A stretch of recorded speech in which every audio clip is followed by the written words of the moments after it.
to Small Biz, Big Wins, where every episode is a new journey into the heart of entrepreneurship. I'm your host, Summer Poquette, here to navigate the thrilling world of small business with you. Each week, we dive into the inspiring stories and joyful triumphs of real business owners. Get ready to be empowered with actionable advice and, most importantly, celebrate the spirit of small business. Let's dive into how every small victory shapes your big success. This is Small Biz, Big Wins. Let's make it happen. There are billions of websites on the internet, but according to an article published by Forbes in 2023, 82% are inactive. Say what? They say that every 3 seconds a new website is created, and that, thanks to COVID-19, 71% of small businesses have a website. The question is, are these small businesses, is your small business creating a website that Google and other search engines are showing to visitors when they search? Are you taking search engine optimization, having a mobile-friendly website loading speeds, calls to action, website design, utilization of video, and platform usability all into consideration? Because it's a lot. Today's episode of Small Biz, Big Wins is dedicated to helping you understand the importance of investing in your business's website. When your customers are searching, the goal is for them to be able to find your business and have a killer user experience. So they know who you are, what you do, and then they can buy from you, they can contact you, they can subscribe to you. So let's help you turn those clicks into customers, shall we? Today's guest is website developer Darin Philport, owner and CEO of Fusion Digital. Darin and I have been working together for about 4 years now. In fact, when any client needs a website, a makeover, something developed, Darin is my very first call. We've worked on everything from simple yet beautiful sites to complex websites with multiple functions. Sometimes it's the development of a site from the ground up, and other times it's just upgrades, design tweaks, improvements of functionality. Whatever needs to be done, Darin is always making recommendations incorporating best practices for search engines and end users. After all of these years, I have yet to have an unhappy client when I connect them to Fusion Digital. So welcome, Darin, to Small Biz Big Wins. Thank you. Glad to be here. Very excited for your new venture here. This is awesome. Yeah. Thank you. I'm excited too. I'm really excited to extend this, my mission of helping small businesses. I can't serve everybody, but I can bring guests and people to the website to the podcast that are experts in what they do. And so I have so many questions for you, Darin, on what a business owner needs in 2024 for their website. But before I dive in, I want you to tell our listeners a little bit about yourself and your web development experience. How did you get started on this career path? Because I know that's not what your intention was back in college. You didn't say, hey, I'm going to be a web developer. So how did this all come to fruition? Sure. Well, basically, when I was in college, there was no such thing as websites. I mean, those weren't even a thing. Um, so this was like, everybody always says, what do you want to do when you grow up? And you think you have it all figured out. I mean, my former career, I was a golf pro, a golf course owner. Nothing to do with what I'm doing now. However, when I was a golf course owner and we built a new golf course, that was like right when the internet was coming online. And I was always a techie kind of person. I always had to have the latest and greatest in equipment. And so immediately got our domain name, which was amazing that we could even get, well, now, you wouldn't be able to get it, but back then you could get just about any domain name you wanted. Yeah. Got the domain name, built the website, and started utilizing email marketing, right away, because back then getting emails was cool. Yeah. It's like you could go collect emails and people would love that. Oh, sure, here's my email address. Now I Yeah. ask people for their email. It's almost impossible to get unless you give them 50% off. Yeah, So back then they were using AOL and, dial up. So it was a cool thing. okay, so the next chapter, after being a golf course owner, what am I going to do next? What's the next cool thing? What do I want to do for the rest of my life? As a working, adult. And so web development was still kind of in its infancy. There were websites obviously, but there wasn't really much as far as the mobile world goes yet. Most Hmm. people were not even on their phones using it. They weren't capable yet of what they can do now.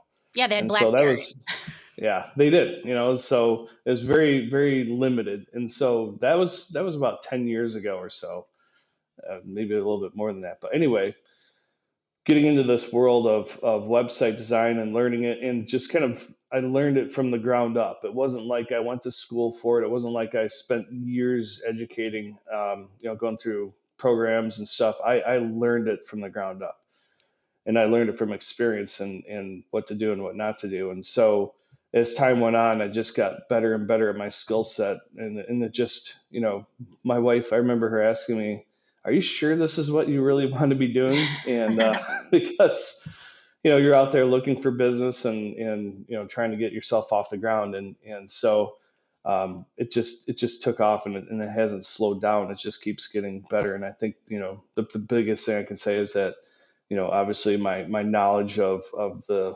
website world, and the customer service, and taking care of your client and understanding their needs, has really brought me to where I am right now. This is an amazing story. I highly doubt that a high schooler or college student is listening to this podcast, but if they are, what is amazing about it is that you have one chapter in your life, right? You think you're going to do this, and then it's okay to start another chapter. It's okay that you don't go all the way. Like, I thought I was going to be a teacher.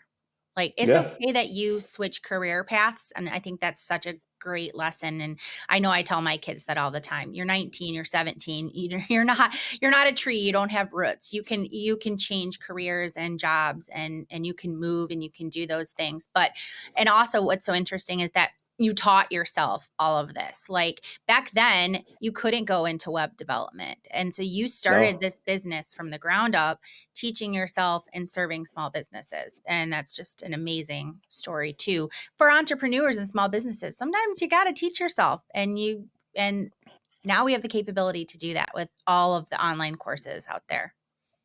absolutely. It's just your experience, like actually in the real world, is 10 times what you can get sitting in a classroom, hands on. So 100%. yeah, for anybody young out there that's kind of looking for a career path, this is a great, or anything similar where you just can, like summer, like you said, Hmm. you don't know what your future may hold for you. So No. don't get discouraged, and don't lock yourself down one road. Yeah, no, absolutely. Well, we could talk about that all day long, Yeah, but I highly doubt the teens are tuning in. But for those small business owners that are listening, and they need a website. I mean, we know it's important. The statistics tell us it's important. We know it as consumers. We look at websites. But if I'm a small business owner and I need a website, should I go with that DIY method and like use Wix? Like, that's just an example. Or do I have a developer like yourself? Like, what are the pros and cons? Because I know when the DIYs all started, everyone jumped on that bandwagon. They thought, I can just do it myself. I don't need a developer. I think we've learned as we went on what the importance is. But for someone listening who's like, I can do it myself, what are those pros and cons? absolutely. So it really depends on a few factors. What do I need my website to do for me? What is the knowledge and experience of website design and function that I understand myself? Can I go out and find a builder like Wix? Can I get on there, and do I understand like what I need to put on my website? How much time do I have to devote to this project? I mean, sometimes it sounds good in theory, but time is one of the ultimate factors. Yeah, the older I get, the more I realize that I just can't do it all, that it's worth paying. Take this podcast, for example. I don't know Yeah, how to edit and do everything that the producer knows how to do. So I have to hire. And I think that's okay. That's just as a really great point to any business owner listening. Like, you might think you can do it and you might have the skill set, but how much time do you have to? absolutely. And then how good is your creativity and artistic talents? Because Sure. the website just can't be a bunch of words on a page. That's not going to really work too well for you. If that's what you do, people want to see something that's appealing and eye catching. Yeah, and it draws them in. So has to have that eye candy. So that's a really good point. If you're someone listening, yeah, you can definitely go the DIY route, but what's your skill set? Do you really know what a website needs? Do you understand the back end, and what time do you have? So those are all really good points. So I get this question a lot.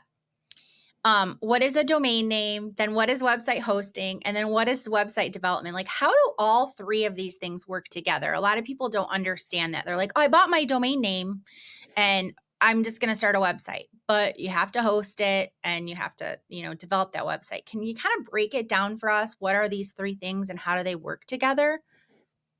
absolutely. So your domain name is the name of your website. So like for me, it's fusiondigital.com. So it could be a .com, .org, .net, like target.net, target.com. You'll never see target.net, but that is what your domain is.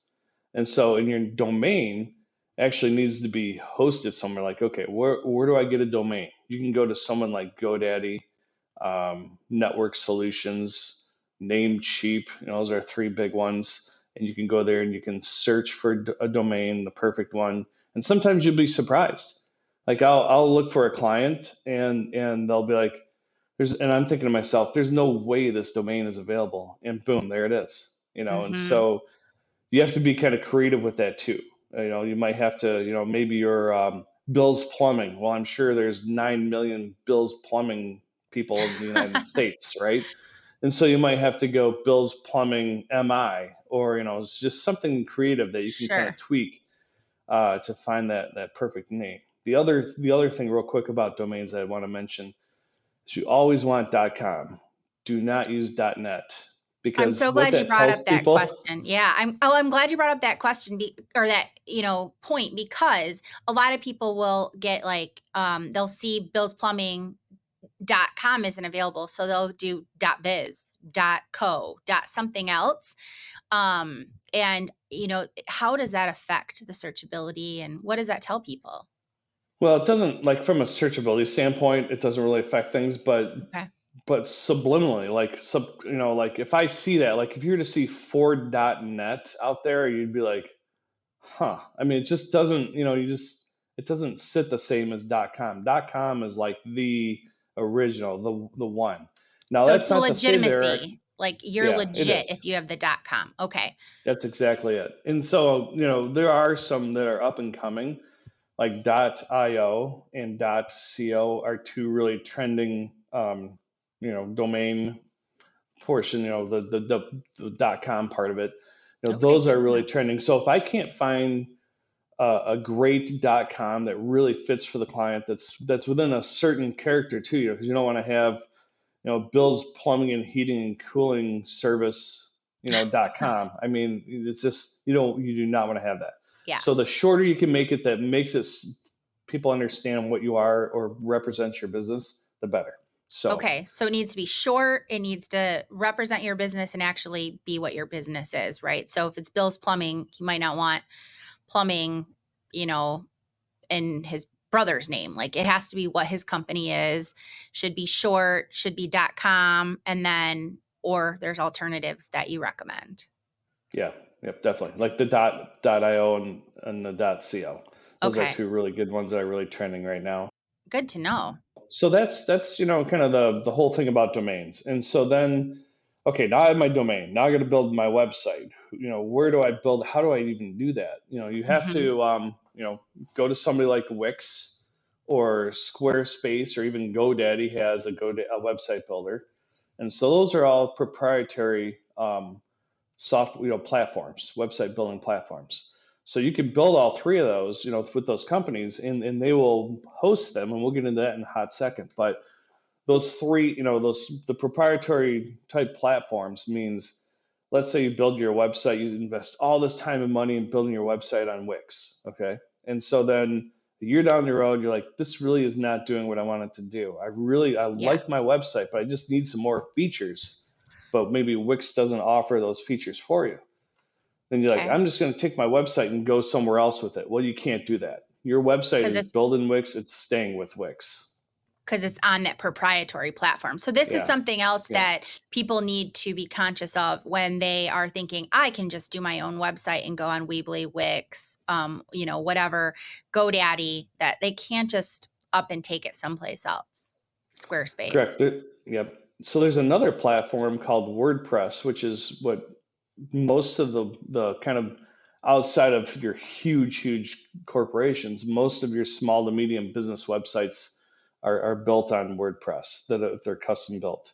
And so now the positive thing, the pro about WordPress is you can have a site built, and you can then take that site and you can move it to another platform. You can move it to another hosting program. You can There's a lot more that you can do with it that you can't do with like a Wix, a Squarespace, or a GoDaddy website builder. So Got and it. that's where we operate, and that's the area that we operate in is through WordPress. So, but Okay. going back to the website, so that's if you have a Wix or GoDaddy or Squarespace, then your site has to be hosted so that it can be visible, connected to your domain and online.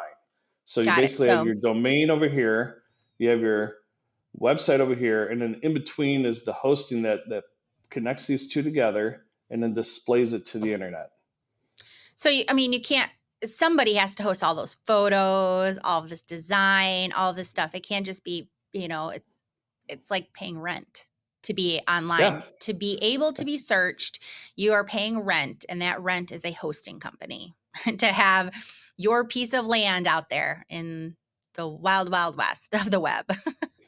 That is correct. And so, the hosting is pretty important because there's a lot of companies out there that host, and you can even host it yourself. And, if you had a server in your home that was running 24 hours a day and had a battery backup or something in case the power went out, you could do it. And there are a few, I'd say more like the lone wolves that really want to build their own website.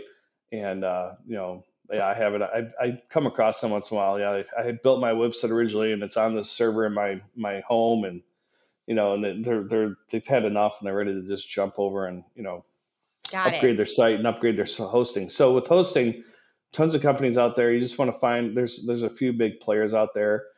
Kinsta is probably the most up and coming trending hosting company out there. I use a company actually here in Michigan, based in Ann Arbor, called A2 Hosting. They're one of the largest hosting companies in the world, and they happen to be right in our own home state, which is pretty cool. Yeah, so hosting is like if you host it yourself, it's kind of like if you own a house and you're going to take care of all the maintenance. You're going to do everything. You're going to plow, mow the lawn, you're going to do everything, fix the repairs. But if you host with someone else, like the one in Ann Arbor, or there's lots of them out there. But if you host with someone else, they take care of all this stuff. They make sure your website is up and running. If it goes down, if there's a tech issue, they're kind of responsible for all the maintenance, the plowing, so to speak, the lawn mowing. They just take care of it all. But if you host yourself, it's on you.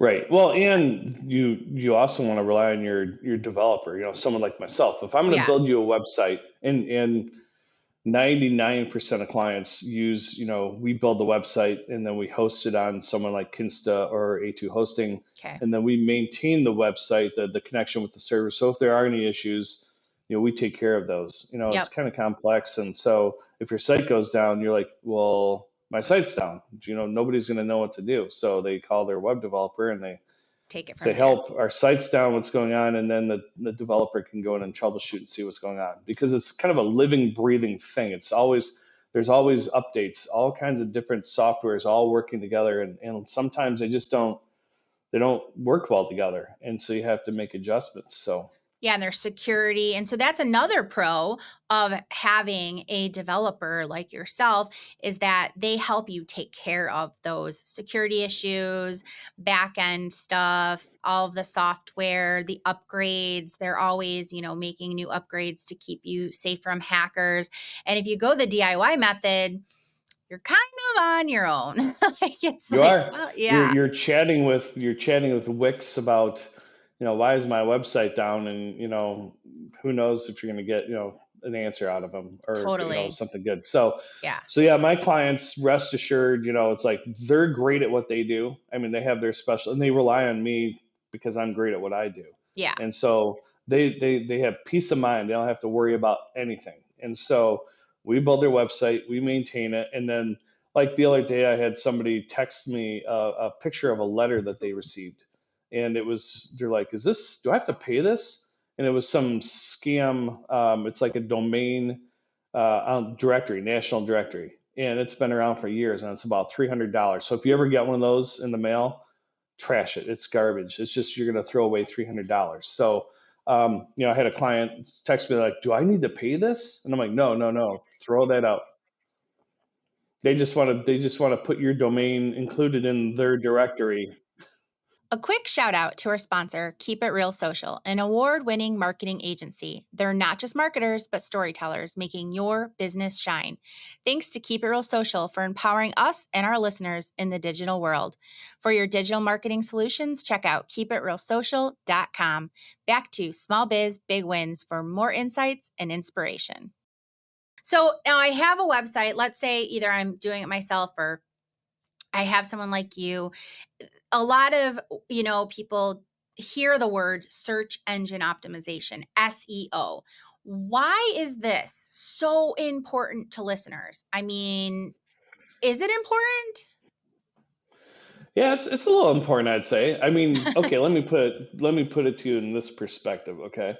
You can have the coolest website ever, whether you designed it yourself or you had somebody like myself build it for you.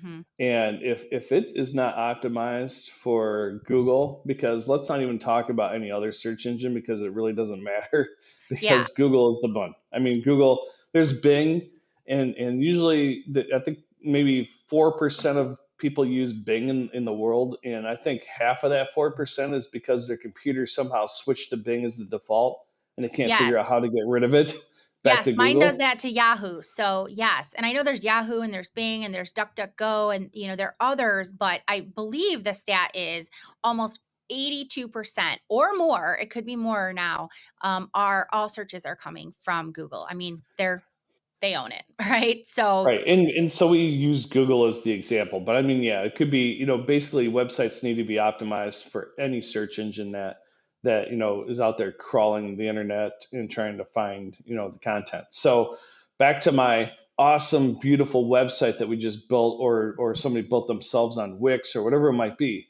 And so, all right, let's get this thing out there. So they put it out there and they're getting no traffic. And they're like, what the heck? This thing is beautiful. People should mhm. be crawling all over this.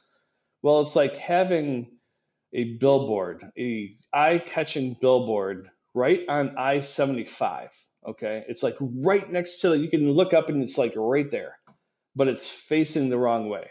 So people don't see it. So you got all this traffic flying by every day, but your site is over here pointing the wrong way because Mhm. Google's, people can't find, Google's not finding the content properly, what the site's all about, and they don't know how to, or where to display it in the search results. So So what are some of yes. those what are some of those things that make a website SEO optimized? So yeah, there's really two big things. So you have like the technical side, and then you have the on-page side. And so like the technical side are just the technical specs of like each page has a title. So this page, let's just say we're talking about gutters, okay? And so this page is going to be titled, like maybe gutters, the company's name, and then where they're at. And so Google wants to see a certain number of characters in that title. There's Okay. kind of like a little window, a sweet spot. If you're too short, it could be too vague and it doesn't give them enough information. If it goes too long, if you do a search and you see the little dot dot dot at the end of the title, in a search result, it's because they have too many characters. Mm, Google got it. keeps it within a certain range of characters. And So so literally Google has to read your website. And if it yes. can't read if your website isn't talking to Google, if it can't read, it can't if you're not using those keywords that people are searching, then Google can't show that to the world when they search. Correct. And so you have basically the page title and then the description and a search result. So when you do a search result, let's just say you look for gutters in northern Michigan, and so you're looking at the results. The page title is the larger text that you'll see in the search result, and that's really designed for the user. So you're using that line to attract and get, catch the user's eye. Okay. Then right below that, there's all that little fine print, which is called the meta description. And so the Okay. meta description is describing the content that's on that page. And so that is really, Google is using that, to kind of dial in what that page is, what that page is about. And so if you were to put in gutters, northern Michigan, and then on that page, you have somewhere the wording gutters, northern Michigan. In that page description, you have gutters, northern Michigan. In that search result, in that fine print, you will see bolded gutters, northern Michigan. Got So it. Google actually, they pull that information out, kind of bold it out, and make it stand out, so it's easier for you to kind of see. Okay, here's a search result that shows what I was looking for. Mm-hmm. So those are like kind of the two, the meta title and the meta description, the two kind of things that you see in the search result, and then on the page. So then that's the technical side, and then on page, and there's some other technical stuff that Sure. wouldn't go So if into. anybody is I think it's listening for like for technically, so you're listening and you're like, okay, I what like maybe I should contact my developer or I'm doing it myself. You need to make sure it doesn't matter if you have 5 pages or 100 pages. Your pages need to have a title description with the keywords and it needs to have a meta description with the keywords. Those are just two basic basic things for SEO. So that's two things listeners should do. Make sure all your pages have a title and a meta description that are keywords that people are searching for that actually you can tell Google, like, this is what my page is about. Because if it's pretty, that's great. But if it doesn't tell Google what you're about, they can't show it to anybody. correct. And then Okay. on the page side, and then there's on page, and there's also some technical stuff that's actually on the page, built into the page content. And so again, I don't want to get too technical because we'll just glaze people over, but you have to have on every page an H1 title, and sort tag H1 title. And so that title is telling people what that page is about. So Okay. that's the first thing. Like it might be like, let's say you have a hero image, and then on that hero image you have gutters. That gutters is Hmm. the would be the H1 tag. Because that's what that page is about. And then when you scroll down and you get into the content, now you're talking about the gutters and your services and your kind of your coverage area, so that then Google understands what you're trying to that what that page is about. Got it. So if Google understands what that page is about, it makes it a lot easier for Google to then present that page to a user who's searching for that. A quick shout out to our sponsor, Keep It Real Social, an award winning marketing agency. They're not just marketers, but storytellers, making your business shine. Thanks to Keep It Real Social for empowering us and our listeners in the digital world. For your digital marketing solutions, check out keepitrealsocial.com. Back to Small Biz Big Wins for more insights and inspiration. So there's a lot of technical stuff. Again, another reason why if you're in the DIY camp, This is where it's maybe yeah. yeah, it's like, whoa, you just like even listening to all of this, I know all of this, right? But I'm imagining myself listening in and like some people are like, you lost me. Like what Yeah. H1 meta, like blah, blah, blah, blah, blah. Right. So this is another reason that it is important to work with a developer that knows about how to create a website that talks to Google, that helps your customers find you when they're searching. Now, I know we could have an entire show just on SEO optimization. And you and I have talked about this, but there's other things like I'm an end user, the client, the customer is the end user.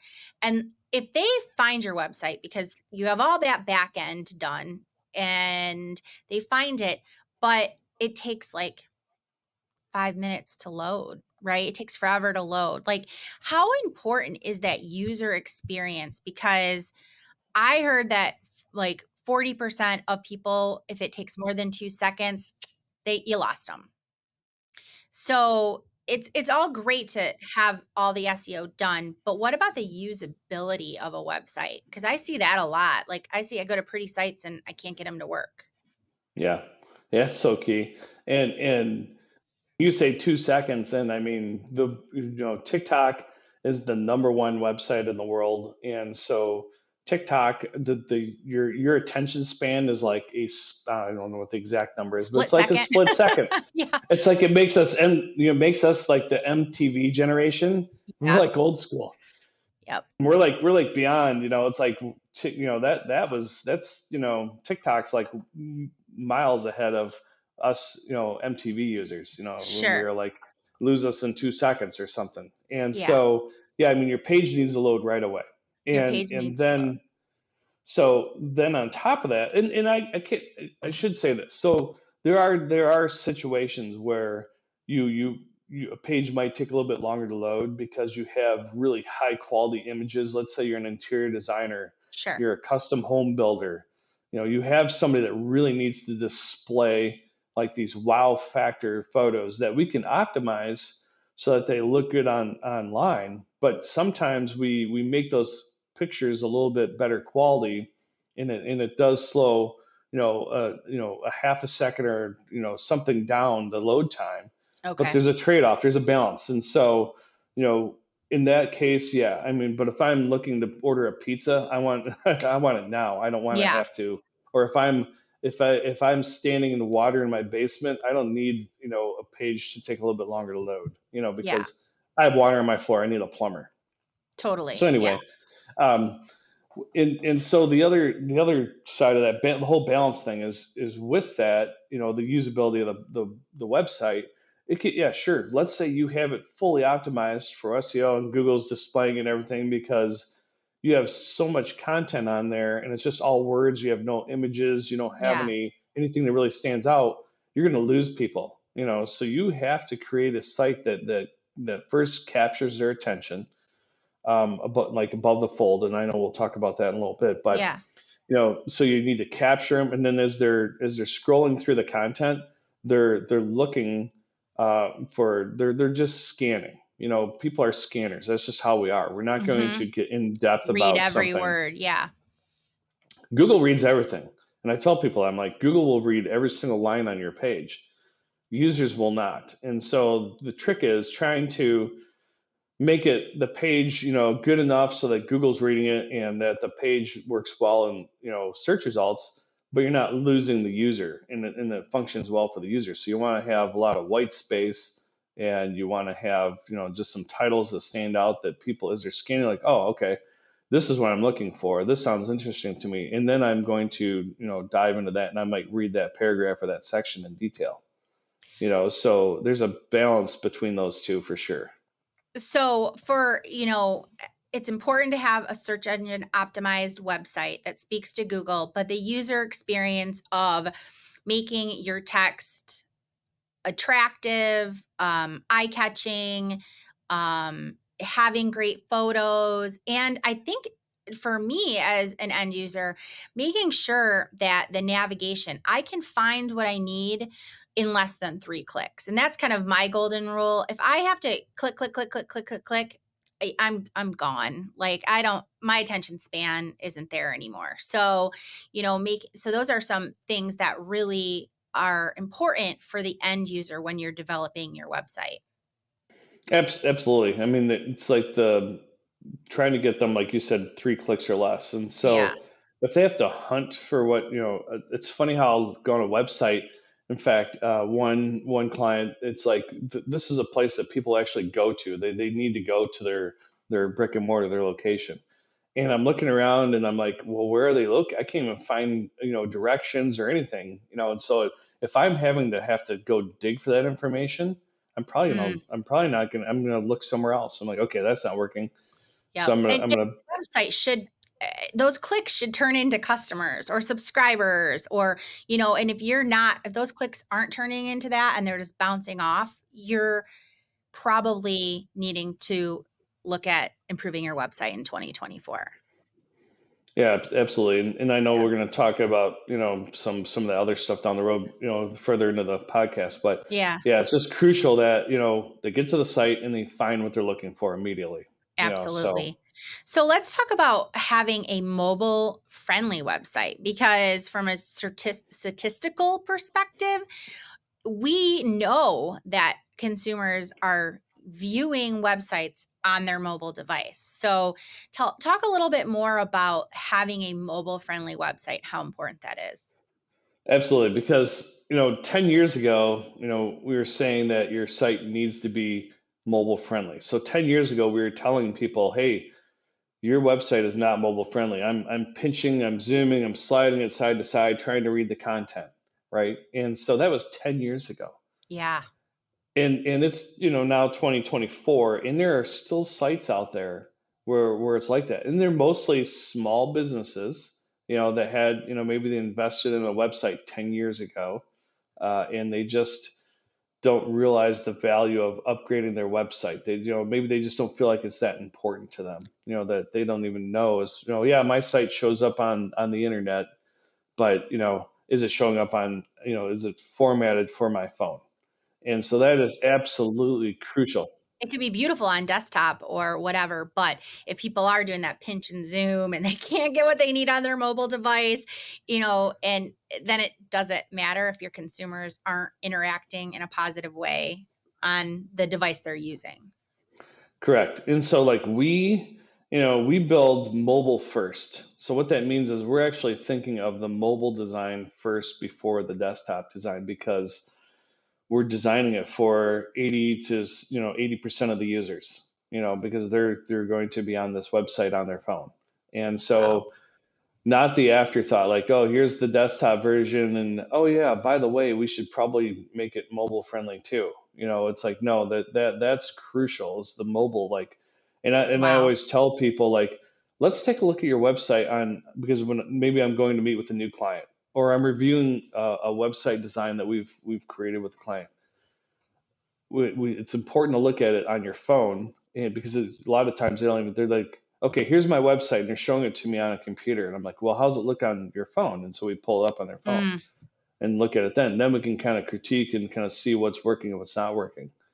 And That's so crazy because a lot of people, I love how you said you design with mobile first. Like, it's not an afterthought. Now it is at the forefront of all developers, or should be the forefront of all developers, is that it has to be mobile friendly. So if you're listening and you're a small business owner, look at your website on the phone. And if you're struggling, that's an issue, right? Like, because absolutely. your customers, if you want them to click, if you want them to have a good user experience, if you want to turn them into paid, prospective clients or whatever, you need to make sure that it is mobile optimized. And so we're in, and if you're wherever you're listening from, if you are hiring a developer and it's not Darin, ask your developer that question. Do you develop mobile first? Like, is that at the forefront of your mind as a developer? So that is a key question to consider in 2024.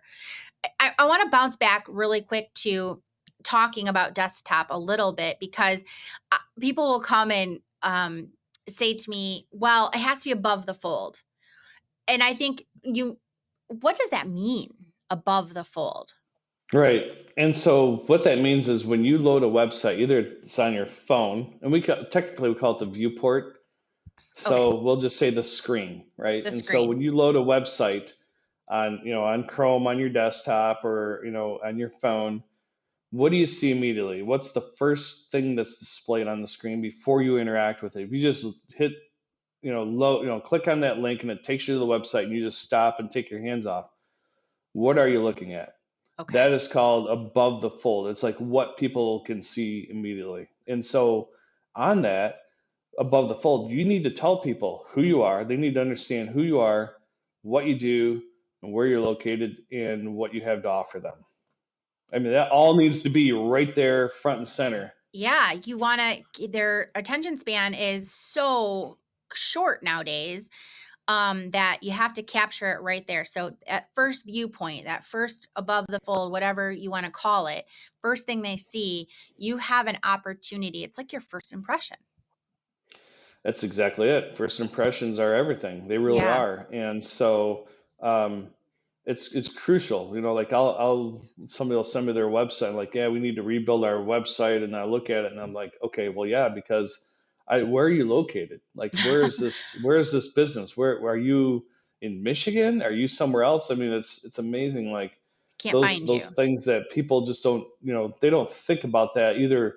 The other developer, that they had, or if they did it Hmm. themselves, they just don't understand the importance of that, because you're immediately looking at the screen like, okay, Yeah.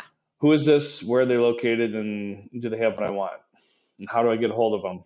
That is so important. I mean, so why in 2024, if any small business owner is listening, and why should they consider investing in their website for 2024? And like, what type of budget should they have? I mean, I know I will get a call and somebody wants to improve their website. And I'll email you or text you and we'll have a conversation. And your first question is always, well, what don't they like about their website? Like, Yeah, wh- sometimes I think you talk yourself out of business because if it's not broken, don't fix it.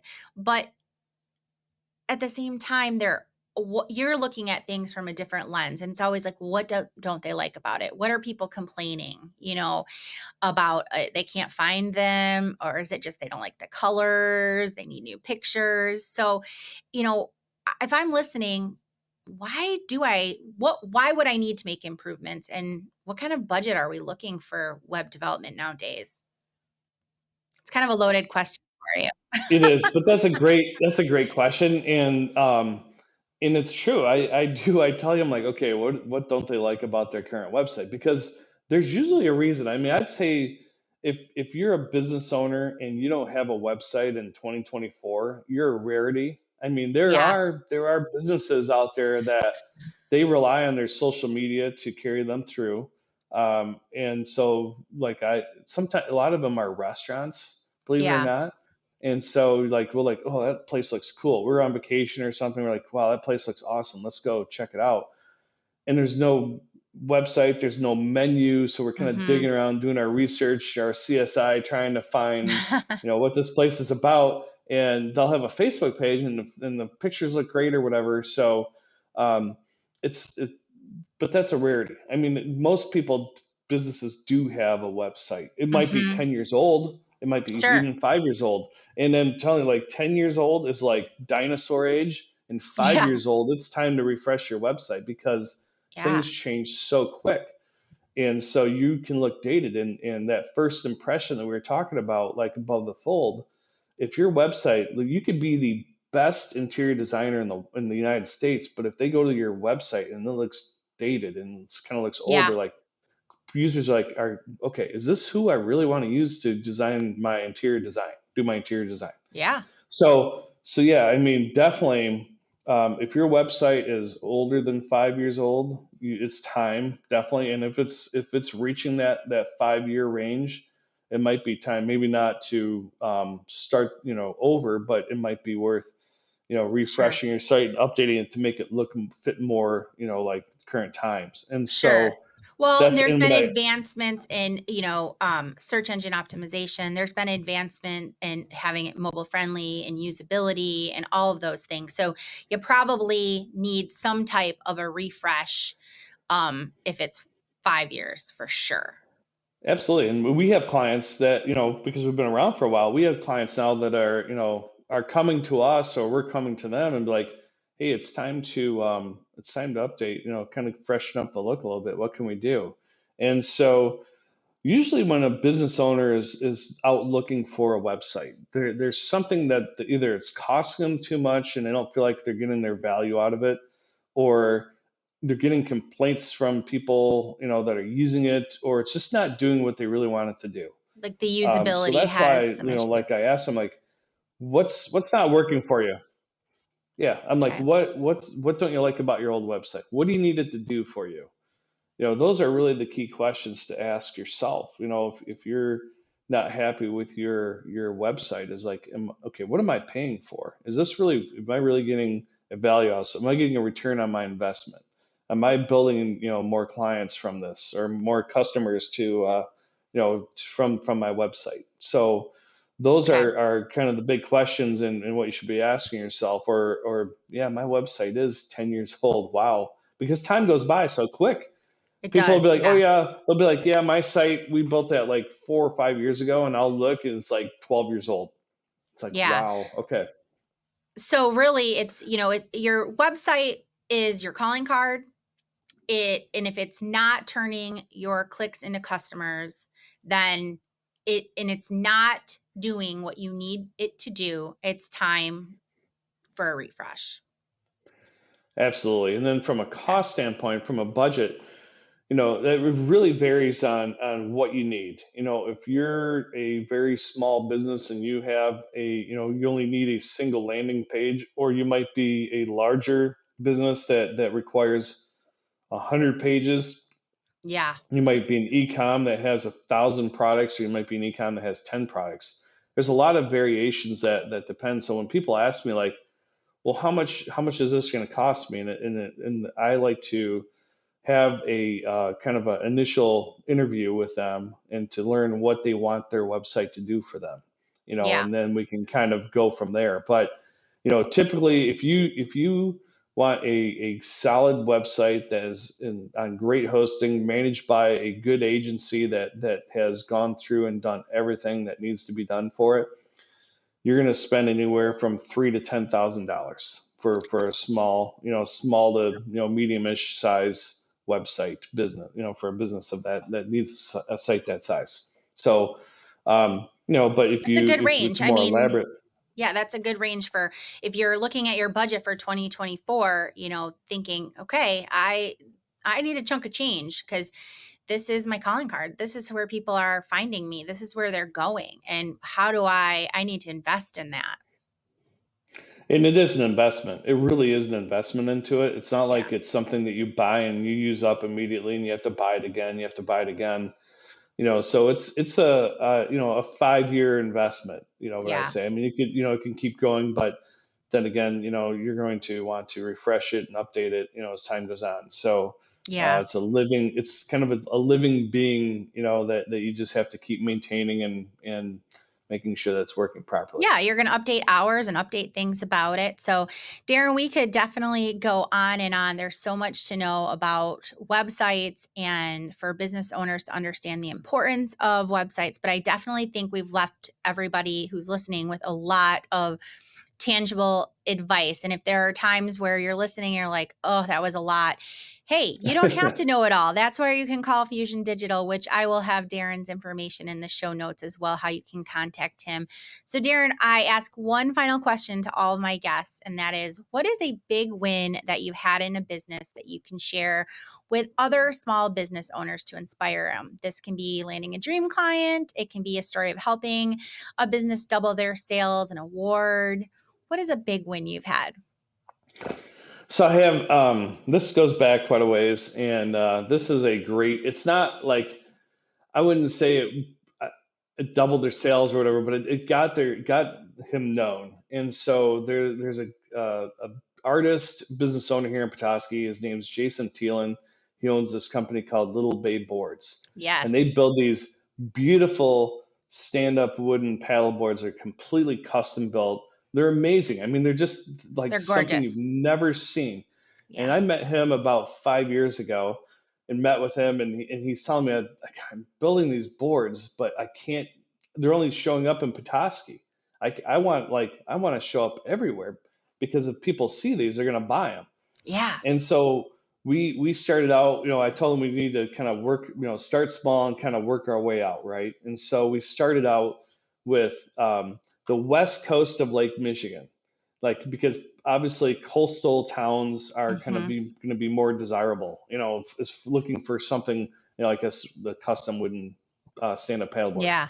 So we built these pages into his website for each town from like Petoskey all the way down to Saugatuck. So Saugatuck, Holland, Grand Haven, Muskegon, Ludington, Traverse City, Manistee, Charlevoix, Petoskey.